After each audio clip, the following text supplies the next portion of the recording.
Hi friends, Mallu serious സ്റ്റോറീസിലേക്ക് സ്വാഗതം. അപ്പോൾ നമുക്ക് ഇന്നത്തെ പത്രം മാറ്റി നോക്കി നോക്കാം കേട്ടോ. അപ്പോൾ ആദ്യം തന്നെ ജയനും കൂടിയിട്ട് ഫയലൊക്കെ ഇരുന്ന് പരിശോധിക്കാൻ കേട്ടോ.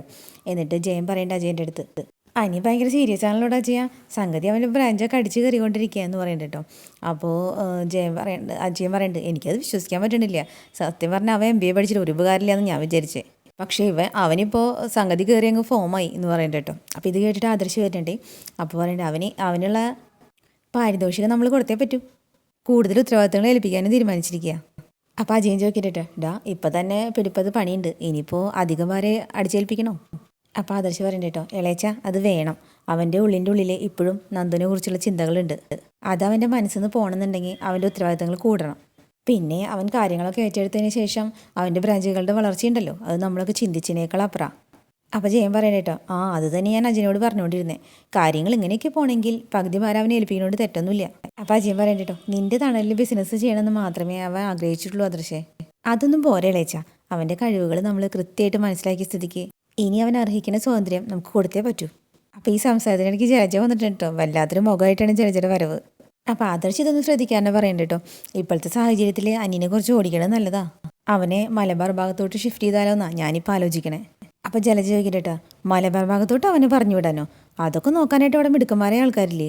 അപ്പോൾ ആദർശം അത് ഇഷ്ടമായില്ല. അപ്പോൾ ആദർശ് പറയുന്നുണ്ട്, അതിനും മിടുക്കുണ്ട് എനിക്ക്, അതുകൊണ്ടാണ് അവൻ അങ്ങോട്ട് പറഞ്ഞു വിടുന്നത്. അപ്പോൾ ജലജ പറയുന്നുണ്ട്, ദേ ഒരുത്തൻ ജയിലിൽ കിടക്കുക, അവൻ അങ്ങോട്ട് പറഞ്ഞു വിടാൻ എല്ലാവർക്കും വലിയ ഉത്സാഹമായിരുന്നല്ലോ.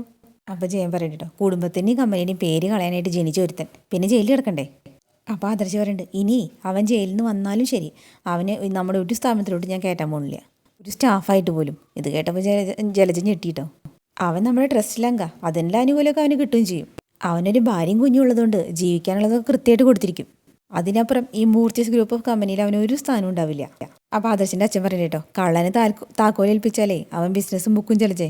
അവൻ ജലജ പഴയതന്നെ എടുത്തിട്ടുട്ടാ. അതേ തളർന്നു കിടക്കുന്ന ഒരു പെണ്ണിനെ അതിക്രൂരമായിട്ട് ഉപദ്രവിച്ച ഒരു ആളാണ് ഏട്ടൻ്റെ മോൻ, അതാരും മറക്കരുത്. അപ്പോൾ അനിയുടെ അച്ഛൻ പറയുന്നുണ്ട്, ആരും ഒന്നും മറക്കണില്ല. ആ വിഷയത്തിലെ ആദർശിൻ്റെ ഭാഗത്തെ ന്യായം എന്താണെന്ന് എല്ലാവർക്കും അറിയാം. അതിന് ഞങ്ങളെ കൊണ്ട് പറയിപ്പിക്കാൻ നോക്കണ്ട. നിന്റെ വൃത്തികെട്ട നാവടക്കി നിന്റെ കാര്യം നോക്കി അടങ്ങി ഒതുങ്ങി ജീവിക്കുകയാണെങ്കിൽ നാണം കടേണ്ടി വരില്ല. നിന്റെ മകനെ നശിപ്പിച്ചതേ നീ തന്നെയാ, പിന്നെ അവൻ്റെ കൂട്ടുകെട്ടും. അപ്പോൾ ആദർശിൻ്റെ അച്ഛൻ പറയണ കേട്ടോ, ഈ അനന്തപുരി തറവാട്ടിലെ അംഗമല്ല നീയും നിന്റെ മോനെന്ന് ഞങ്ങൾ ആരും ഇതുവരെ പറഞ്ഞിട്ടില്ല, അങ്ങനെ കരുതിയിട്ടുമില്ല. പക്ഷേ നിങ്ങൾ രണ്ടാളും തെളിയിച്ചുകൊണ്ടിരിക്കുക, അല്ലെങ്കിൽ മറ്റുള്ളവരെ ബോധ്യപ്പെടുത്തിക്കൊണ്ടിരിക്കുക. അപ്പോൾ ജലജ അങ്ങനെ കലിതുള്ളി നിൽക്കണ പോലെ കേട്ടോ, മുഖമൊക്കെ വല്ലാതായിട്ട് നിൽക്കുകയാണ്. അപ്പോൾ ചോദിക്കുന്നുണ്ട് ജയൻ ചോദിക്കുന്നുണ്ട്, എടി എന്തിൻ്റെ കുറവുണ്ടായിട്ട് അവൻ കള്ളക്കടത്തുകാരായിട്ട് കൂട്ടുകൂടിയത്? മൂർത്തിസ് ജ്വല്ലറി വഴി കള്ളക്കടത്ത് സ്വർണ്ണം മറിച്ച് വിട്ടത് എന്തിനു വേണ്ടിയിട്ടാ? അപ്പോൾ ജലജ പറയണ്ടിട്ടാ, എല്ലാവരും കൂടി എൻ്റെ അബിനെ കള്ളനാക്കിയതാ, ജയിൽ പുള്ളിയാക്കിയതാ, എല്ലാവരും അതിനനുഭവിക്കും എന്നും പറഞ്ഞിട്ട് ദേഷ്യം വന്നിട്ട് പോക്ക്. അപ്പോൾ ആദർശിൻ്റെ അച്ഛൻ പറയേണ്ട ആദർശിനോട്ട്, മോനെ നീ നിൻ്റെ തീരുമാനങ്ങളൊന്നും മാറ്റാൻ നിൽക്കണ്ട, എനിക്കുള്ള ഉത്തരവാദിത്തങ്ങൾ കൂട്ടണം. ഇനി നിങ്ങൾ രണ്ടുപേരും കൂടി മൂർത്തിസ് ഗ്രൂപ്പ് ഓഫ് ജ്വല്ലറി ഭരിച്ചാൽ മതി, അതിനിടയിലേക്ക് മൂന്നാമതൊരാൾ വേണ്ട. അപ്പോൾ ജലജ നേരെ പോയിട്ടുള്ളത് നവ്യയുടെ അടുത്തേക്കാണ് കേട്ടോ, നല്ല ഒന്നുകൂടി പാര വയ്ക്കാൻ പറ്റുള്ളൂ. അപ്പം നവ്യ കുഞ്ഞുറങ്ങണേൻ്റെ അടുത്തിരുന്നിട്ട് ഇങ്ങനെ ആലോചിച്ചുകൊണ്ടിരിക്കുകയാണ്. അപ്പോൾ അവിടെ എന്നിട്ട് പറയണ്ടേ, മോളെ അബിയുടെ അമ്മമാരെ ഇവിടുത്തെ MD കൂടിയിട്ടേ ഒരു തീരുമാനം എടുത്തേക്കുക. ഇനി അബിക്ക് കമ്പനിയിൽ ജോലി കൊടുക്കൂലെന്ന്, മാസം ജീവിക്കാനുള്ളത് കൊടുത്തോളാന്ന്. അവനെ വെറും ധർമ്മക്കാരനാക്കിയിരിക്കുന്നു. ഇനിയിപ്പോൾ കൈ നീട്ടണം എല്ലാവരും മുമ്പിൽ ഇത്തിരി പൈസ കിട്ടണമെങ്കിൽ. അപ്പം നവ്യക്ക് ഇത് കേട്ട് ആകെ ദേഷ്യവും സങ്കടം ഒക്കെ കൂടി വന്നൊരവസ്ഥയിലാണ് കേട്ടോ. അപ്പോൾ ചോദിക്കുന്നുണ്ട്, മൂർത്തിസ് ഗ്രൂപ്പ് ചിലർ ട്രസ്റ്റ് ആണല്ലോ, അതിലംഗല്ലേ അമ്മയും അബിയൊക്കെ? പറഞ്ഞിട്ട് കാര്യമില്ല മോളെ, അതൊക്കെ കൈകാര്യം ചെയ്യുന്നത് ആദർശല്ലേ. അവൻ വിചാരിക്കണം ഇനി ആർക്കെങ്കിലും എന്തെങ്കിലുമൊക്കെ കൊടുക്കണമെങ്കിൽ. ഏത് രീതിയിൽ നോക്കിയാലും നമ്മളൊന്നും ഒന്നും അല്ലാതായി പോയി മോളെ. അപ്പം നവ്യ ചോദിക്കുന്നുണ്ട്, അതിനൊരു തിരിച്ചടി കൊടുക്കാൻ എന്തെങ്കിലും മാർഗം ഉണ്ടോ എന്ന് ഞാൻ അമ്മോട് ചോദിച്ചല്ലോ. മോളെ ഞാൻ വെറുതെ ഇരിക്കുന്ന മോൾക്ക് തോന്നുന്നുണ്ടോ? നീ ഇവിടെ വരുമ്പോൾ നീയും എനിക്കെതിരായിരുന്നല്ലോ. അതിന് മുൻപേ ഞാനിവിടെ ഫൈറ്റ് തുടങ്ങിയതാ എൻ്റെ മക്കൾക്ക് വേണ്ടിയിട്ട്. സത്യം പറഞ്ഞാൽ എന്നോട് എൻ്റെ മക്കളോടുള്ള നിരന്തരമായ അവഗണന കാരണം ഞാൻ കുഴപ്പക്കാരിയായത്. അതിനു മുൻപ് ഞാൻ ശാന്ത സ്വഭാവമുള്ള സ്ത്രീയായിരുന്നു. പ്രത്യേകിച്ച് ദേവയാനി വന്നതിന് ശേഷമാണ് ഞാൻ കുറച്ച് മോശക്കാരിയായത്. അവളെപ്പോഴും പുറമ്പോക്കാണെന്നും പറഞ്ഞ് എന്നെ കളിയൊക്കെ വരുന്നു. അതാണ് എന്നെ മാറ്റിമറിച്ചത്. അപ്പം നവ്യ പറയണ്ടോ, എനിക്ക് മനസ്സിലായി അവരുടെ സ്വാർത്ഥതയൊക്കെ. സ്വന്തം മോൻ്റെ കാര്യം വന്നപ്പോൾ അവരെല്ലാവരും കയ്യിലെടുത്തു. മുത്തശ്ശിനെയും എന്ന് വേണ്ട, എൻ്റെ അനിയത്തി പോലും ഒരു കയ്യിലെടുത്തു. അല്ലെങ്കിൽ ഒരു ഭാര്യ സഹിക്കാത്ത കാര്യങ്ങളാണ് ആദർശേട്ടൻ ചെയ്തിരിക്കുന്നത്. അതുപോലും പെട്ടെന്ന് മറക്കാൻ എൻ്റെ അനിയത്തിക്ക് കഴിഞ്ഞെങ്കിൽ അതിന് കാരണക്കാരി അവളുടെ അമ്മായിമ്മ തന്നെയാണ്. അപ്പോൾ ജലജ അടുത്തേക്ക് വന്നിട്ട് എന്നെ പിടിച്ചിട്ട് പറയണ്ടോ, മോള് വിഷമിക്കണ്ട, ഭാഗ്യം ഉണ്ടെങ്കിലേ നമ്മളെ കരയിച്ചേര് അതിനേക്കാളും കരയും. നിനക്കിപ്പോൾ നന്ദുവിനോട് വെറുപ്പല്ലേ? നന്ദുവിനെ സപ്പോർട്ട് ചെയ്യണം നയനെ ഇഷ്ടമല്ല നീ പറഞ്ഞു കഴിഞ്ഞില്ലേ? അത് വെറും പറച്ചിലല്ല, എനിക്ക് അവളെ ഇഷ്ടമല്ല. അവളെന്നെ സപ്പോർട്ട് ചെയ്തിരുന്നെങ്കിൽ അബിക്ക് ജയിലിൽ പോകേണ്ട ആവശ്യം വരില്ലായിരുന്നു. നയന പറയണതേ എന്തും നന്ദു കേൾക്കും. എന്നാ തെറ്റ് ചെയ്യണവര് ശിക്ഷിക്കപ്പെടണം എന്നുള്ള നിലപാടാ അവിടെ നയനെടുത്തത്. അതിന് മാപ്പ് കൊടുക്കാൻ പറ്റില്ല. അപ്പോൾ പകയോടുകൂടി നോക്കി നിൽക്കണം കേട്ടോ ജലജ. എന്നിട്ട് പറയുന്നുണ്ട്, ഇത്ര എനിക്ക് കേട്ടാൽ മതി, ബാക്കിയൊക്കെ നമ്മൾ ആഗ്രഹിക്കുന്ന രീതിയിൽ നടക്കുന്നവേ എന്ന് പറഞ്ഞിട്ട് ജലജ അവിടെ നിന്ന് പോയിട്ടോ. പിന്നെ കാണിക്കുന്നത് പോലീസ് സ്റ്റേഷനാണ് കേട്ടോ. അപ്പോൾ നന്ദോട്ടം പറയുന്നുണ്ട്, ഒരു കോൺസ്റ്റബിൾ അടുത്ത് പറയുന്നുണ്ട്, അത് ഉച്ചയ്ക്ക് ശേഷം ഓഫീസിൽ പോവാം, അത് അവിടെ പോയി അന്വേഷിക്കേണ്ട കാര്യമാണ് എന്ന് പറയുന്നുണ്ട്. അപ്പോഴേക്കും ഫോൺ റിങ് ചെയ്യണ്ടേ. അപ്പോൾ അനിയാണ് കേട്ടോ. അപ്പോൾ ചിരിച്ചിട്ട് ഫോൺ എടുത്തു. എന്നിട്ട് പറയുന്നുണ്ട്, പറയടാ എടി, എന്നെ എൻ്റെ ഏട്ടനെ കൂടുതൽ ഉത്തരവാദിത്തങ്ങൾ ഏൽപ്പിച്ചു. ഞങ്ങളുടെ കമ്പനിയുടെ പകുതി ചുമതല ഇപ്പോൾ ഏറ്റെടുക്കണം എന്നാണ് പറയണേ. അത് ഞാൻ ഏറ്റിട്ടില്ല, എങ്കിലും ഇതൊക്കെ ഞാൻ ബിസിനസ്സിൽ വിജയിച്ചതിൻ്റെ തെളിവുകളാ. അപ്പം നന്ദോട്ട് ചിരിക്കുകയാണ് കേട്ടോ. എന്നിട്ട് പറയുന്നുണ്ട്, അതിനെ നന്ദി പറയണത് എന്നോടാ, ഞാനല്ലേ നിന്നോട് ബിസിനസ്സിൽ ശ്രദ്ധിക്കണം എന്ന് പറഞ്ഞത്. എടി, അതുകൊണ്ടാണല്ലോ ഇങ്ങനെ ഒരു സംഭവം ഉണ്ടായപ്പോൾ ആദ്യം നിന്നെ തന്നെ വിളിച്ചത്. നീ എന്നെ സപ്പോർട്ട് ചെയ്തില്ലായിരുന്നെങ്കിൽ ഇതൊന്നും നടക്കില്ലായിരുന്നു. ഇപ്പം അതുകൊണ്ട് വീട്ടിൽ മൊത്തത്തിലൊക്കെ സന്തോഷമൊക്കെ ഇല്ലേടാ. അപ്പം അനി ചിരിച്ചിട്ട് പറയണം, തീർച്ചയായിട്ടും ബിസിനസ്സിൽ ഞാൻ പൊളിയെന്ന് കരുതിയിരുന്ന ആദർശേട്ടനൊക്കെ ഇപ്പം എന്നെ അത്ഭുതത്തോട് കൂടിയിട്ട് കാണുന്നത്. ഇനി എന്തായാലും നിന്നെ നഷ്ടപ്പെടില്ല എന്നൊരു ഉറപ്പൊക്കെ എനിക്കുണ്ട്. ആരൊക്കെ ഇനി നിന്നെ റാഞ്ചി കൊണ്ടുപോകാൻ വന്നാലും നീ എനിക്ക് തന്നിരിക്കുന്ന ആ കോൺഫിഡൻസ് ഉണ്ടല്ലോ, അത് ചെറുതൊന്നുമല്ല. പിന്നെ ഒരുത്തനായിട്ടുള്ള നിശ്ചയം പൊളിഞ്ഞുകൊണ്ട് എനിക്ക് വലിയ ടെൻഷനൊന്നുമില്ല. അപ്പം നന്ദിട്ട് പറയണ്ട കേട്ടോ. എന്നാലും അച്ഛനമ്മയും കൂടി ഇനി ആരെങ്കിലും ഒരാളെ കണ്ടെത്തിയ ടെൻഷൻ തന്നെയാണ്. അതൊക്കെ നമുക്ക് പൊളിക്കാന്നേന്ന് പറയണ്ട കേട്ടോ. ഇനി എന്നിട്ട് പറയണ്ട, നീ സമയം കിട്ടുമ്പോൾ ഒന്നും ഇങ്ങോട്ട് ഇറങ്ങുന്നേ, എൻ്റെ ക്യാബിലിരുന്ന് നമുക്ക് സംസാരിക്കാമല്ലോ. പിന്നെ പുറത്തു പോയി നമുക്ക് എന്തെങ്കിലും ഭക്ഷണം കഴിക്കാം. ഈ കാക്കിയിട്ടുകൊണ്ട് 24 മണിക്കൂർ ഈ തല്ലാനും കൊല്ലാനും നടക്കാതെ ഇടയ്ക്കൊക്കെ ഒന്ന് റിലാക്സ് ചെയ്യടി. നോക്കാം എന്ന് പറയണ്ടേട്ടോ നന്ദുട്ടൻ. അപ്പോൾ പറയണ്ട, അനി പറയുന്നുണ്ട്, ആ വിഘ്നേഷിനോടും രാജേഷിനോടും പറഞ്ഞിട്ടുണ്ട് ബിസിനസ്സിൽ വിജയിച്ചതിൻ്റെ പാർട്ടി ഉണ്ടെന്ന്. അവന്മാർ തറഞ്ഞപ്പോൾ ഇങ്ങോട്ട് പറഞ്ഞതാ പാർട്ടി വേണമെന്ന്. പക്ഷേ നീ ഇല്ലാതെ എനിക്ക് എന്ത് പാർട്ടി? നിന്റെ സമയം കൂടി നോക്കിയിട്ട് നമുക്കൊരു ഡേറ്റ് ഫിക്സ് ചെയ്യാം, ഓക്കെ എന്ന് ചോദിക്കേണ്ടിട്ടാ. ശരി എന്ന് പറഞ്ഞിട്ട് നന്ദുട്ട ഫോൺ വെച്ചു. അപ്പോൾ അനി വണ്ടി ഓടിച്ചുകൊണ്ടിരിക്കുകയായിരുന്നു കേട്ടോ. അങ്ങനെ ഓഫീസിലെത്തിയിട്ടുണ്ട്. അപ്പോൾ ഒരു ബൊക്കെയൊക്കെ കൊടുക്കുന്നുണ്ട് കേട്ടോ സ്റ്റാഫ്, കൺഗ്രാജുലേഷൻസ് എന്ന് പറഞ്ഞിട്ട്. അപ്പോൾ അനി അത്ഭുതത്തോട് മേടിച്ച് ചോദിക്കും, ഇത് എന്താ എന്ന് ചോദിക്കുന്നുണ്ട് കേട്ടോ. അപ്പോൾ പറയേണ്ടത്, സാറ് വന്നതിന് ശേഷം കമ്പനിക്ക് ഒരുപാട് മാറ്റങ്ങളുണ്ടായത്, അതിനുപരി സാറിന് ഒരുപാട് ഉത്തരവാദിത്തങ്ങൾ ഏൽപ്പിക്കുക എന്നാണ് ആദർശ് സാറും പറഞ്ഞത്. ഇനിയിപ്പോൾ കമ്പനിയുടെ പകുതി ചാർജ് സാറിനാണല്ലോ. അപ്പോൾ അനി പറഞ്ഞിട്ട്, അങ്ങനെയൊന്നും ഇല്ല എന്ന് പറയുന്നുണ്ട്. അല്ല, അതൊക്കെ തീരുമാനിച്ചു കഴിഞ്ഞു സാർ, ഇവിടെ അതിൻ്റെ മെസ്സേജും വന്നു എന്ന് പറയണ്ടേട്ടോ മാനേജറെ. എന്ന് പറയണ്ടേട്ടോ അനി. അപ്പോൾ പറയണ്ടേ, ഇനിയിപ്പോൾ കമ്പനിയുടെ മൊത്തത്തിലുള്ള MD ആദർശ് സാറാണെങ്കിലും സൗത്ത് സോൺ മുഴുവൻ നോക്കേണ്ടത് സാറായിരിക്കും എന്നാണ് പറഞ്ഞത്, എറണാകുളം വരെ. അല്ല, അതങ്ങനെ ഒഫീഷ്യലി എന്നെ അറിയിച്ചിട്ടൊന്നുമില്ല. അപ്പം മാനേജർ പറഞ്ഞിട്ട്, പക്ഷെ ഞങ്ങൾക്ക് സന്ദേശം പാസ് ചെയ്ത് കഴിഞ്ഞല്ലോ, ഇനി സാറിനോട് പറയായിരിക്കും. അപ്പം അനി പറയുന്നത്, എടുത്താൽ പൊങ്ങാത്ത മാരാണ് ഇപ്പം എന്നെ ഏൽപ്പിച്ചിരിക്കണേ. അപ്പോൾ മാനേജർ പറഞ്ഞിട്ടോ, കുഴപ്പമില്ലേ സാർ, ഞങ്ങളൊക്കെ എല്ലാ അർത്ഥത്തിലും സാറിൻ്റെ ഒപ്പം ഉണ്ടല്ലോ, അതുകൊണ്ട് സാറിനൊരു ടെൻഷനും വേണ്ട. അപ്പോൾ അനി പറഞ്ഞിട്ടോ, എന്നാൽ പിന്നെ ഇന്ന് സന്തോഷമുള്ള ദിവസമല്ലേ, അപ്പോൾ പിന്നെ ലഞ്ചിന് എന്തൊരു പാർട്ടി ആയിക്കോട്ടെ. അപ്പോൾ ഓക്കെ സാർ എന്ന് പറയണ്ടേട്ടാ, എന്താണെന്ന് വെച്ചാൽ നിങ്ങളെന്നെ തീരുമാനിച്ചു എന്ന് പറയുന്നുണ്ട്. ശരി എന്ന് പറഞ്ഞിട്ട് അവർ സന്തോഷത്തോടെ പോയി. അപ്പോൾ എനിക്ക് മൊത്തത്തിൽ സന്തോഷമായിട്ട് ബൊക്കെയൊക്കെ ഒന്നുകൂടി അങ്ങ് എടുത്ത് നോക്കിയിട്ട് ചിരിച്ചിരിക്കുകയാണ് അവിടെ. ഈ സമയം അനന്തപുരിയിലാണെങ്കിൽ ദേവയാനി നയനമോൾക്ക് കൊടുക്കാനുള്ള ജ്യൂസ് ഉണ്ടാക്കി വെച്ചിട്ടുണ്ടല്ലോ, അതെടുക്കാനായിട്ട് അടുക്കളയ്ക്ക് വന്നിട്ടുണ്ട് കേട്ടോ.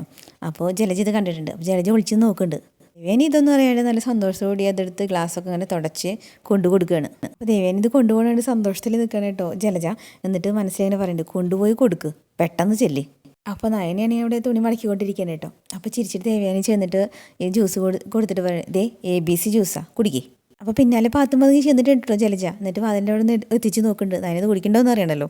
അപ്പോൾ നയന പറയുന്നുണ്ട്, അവിടെ വെച്ചേക്കാമേ, ഇപ്പം എനിക്ക് വേണ്ട, കുറച്ച് കഴിഞ്ഞിട്ട് കുടിച്ചോളാം. അപ്പോൾ ദേവനി ചോദിക്കുന്നത്, അതെന്താ അങ്ങനെ എന്ന് ചോദിക്കുന്നുണ്ട് കേട്ടോ. ഞാൻ കുടിച്ചോളാന്നേ, ഇന്ന് രാവിലെ ഒരുപാട് ഫ്രൂട്ട്സൊക്കെ കഴിച്ചതല്ലേ. അപ്പോൾ ജലജ അതൊക്കെ നോക്കിയിട്ട് മനസ്സിൽ പറയട്ടോ, ABC മുതൽ Z വരെയുള്ള ജ്യൂസ് കൊടുത്താലും അവൾക്ക് ഇനി രക്ഷയൊന്നുമില്ല.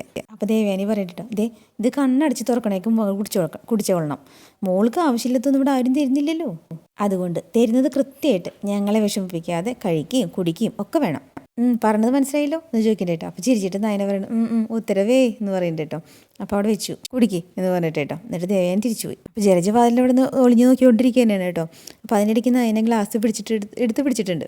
അപ്പോൾ പറഞ്ഞിട്ട് കുടിക്കി, എന്നിട്ട് കരഞ്ഞു നിലവിളിക്ക് എന്ന് പറഞ്ഞിട്ട് ജലജ അവിടെ നിന്നിട്ട് പിറുപിറുക്കുന്നുണ്ട്. കുഞ്ഞു പോയി കഴിഞ്ഞാൽ ഇവളേക്കാളും സങ്കടം ഇവളുടെ അമ്മായിയമ്മയ്ക്കായിരിക്കും. അവളുടെ പേരക്കുട്ടീനെ മടിയിലിരുത്തി ലാളിക്കാൻ കാത്തിരിക്കുക, എനിക്കൊന്ന് കാണണം ലാളിക്കണത്. അപ്പോൾ നയന പിടിച്ചെടുത്തിട്ടുള്ളൂ, കുടിച്ചിട്ടില്ല. ഈ ജ്യൂസ് നോക്കി ചിരിച്ചുകൊണ്ടിരിക്കുകയാണ് നയന. അപ്പോൾ ജലജ പറയുന്നുണ്ട്, കുറച്ച് കഴിയുമ്പോൾ അവളുടെ നിലവിളി കേൾക്കാം. എന്നിട്ട് ജലജ സന്തോഷത്തോടെ അവിടെ നിന്ന് പോയിട്ടോ. അതുകൊണ്ട് നമ്മുടെ നയന ജ്യൂസ് കുടിക്കാനായിട്ട് നിൽക്കുമ്പോഴേക്കും ചന്തുമോള് വന്നു കേട്ടോ. ആഹാ, മോള് വന്നോ എന്ന് ചോദിക്കുന്നുണ്ട്.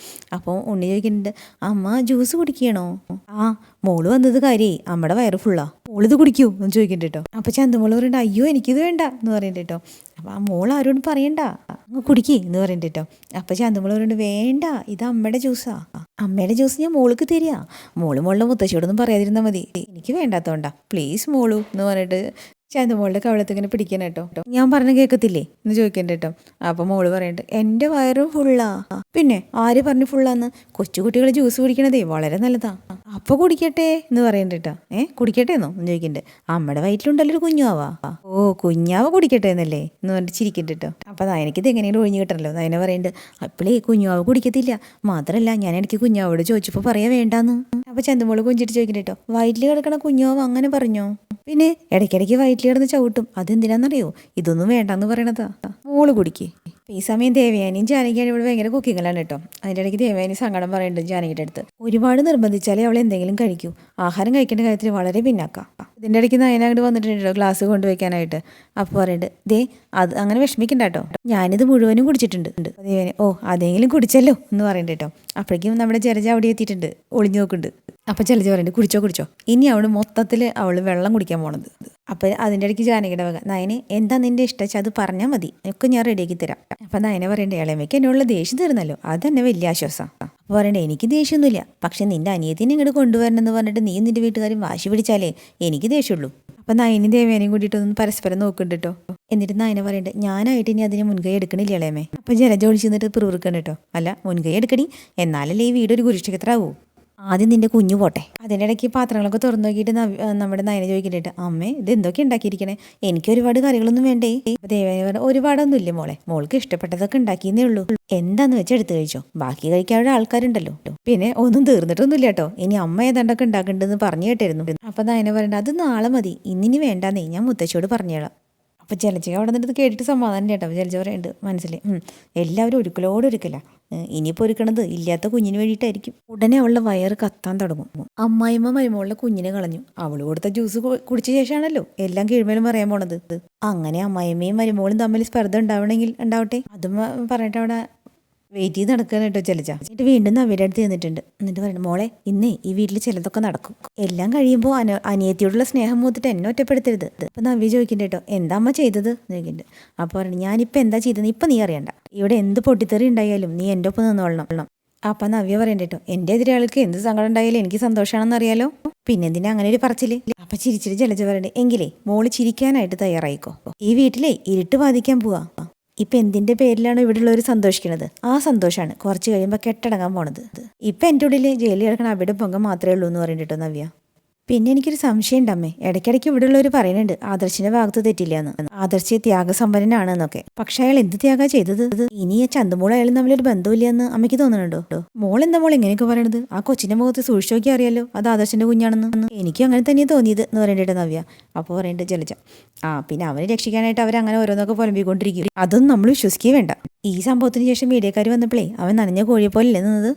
പിന്നെ അവൻ മൂർത്തി ജ്വല്ലറിയുടെ MD അല്ലേ, അപ്പോൾ പിന്നെ അവനങ്ങനെ തളർത്താൻ പറ്റില്ലല്ലോ, അതുകൊണ്ട് എല്ലാവരും സപ്പോർട്ട് ചെയ്തതാ. അപ്പം നവ്യ ഒരു പുച്ഛഭാവത്തോടെ നിൽക്കുന്നുണ്ട് കേട്ടോ. പിന്നെ ഇപ്പം അഭി ജയിലിൻ്റെ അകത്തായതോടെ അവൻ്റെ പവർ കൂടി, ആ പവർ കുറയണ കാഴ്ചയാണ് ഇനി മോള് കാണാൻ പോണത്. എന്നിട്ടാണ് പോകാൻ നേരത്ത് തിരിഞ്ഞിട്ട് ഒന്നുകൂടി പറയട്ടോ ദേ നമ്മുടെ കോട്ടിലെ പന്ത് എന്ന് വെച്ചാൽ നമ്മൾ അനുഭവിക്കാനുള്ളതൊക്കെ അനുഭവിച്ചു കഴിഞ്ഞില്ലേ, ഇനി നഷ്ടപ്പെടാനുള്ളത് മറ്റുള്ളവർക്കാക്കാം. അതും പറഞ്ഞ് ജലജ പോയിട്ടോ. അപ്പം നവ്യോട് ആലോചിച്ചുകൊണ്ടിരിക്കുകയാണ്.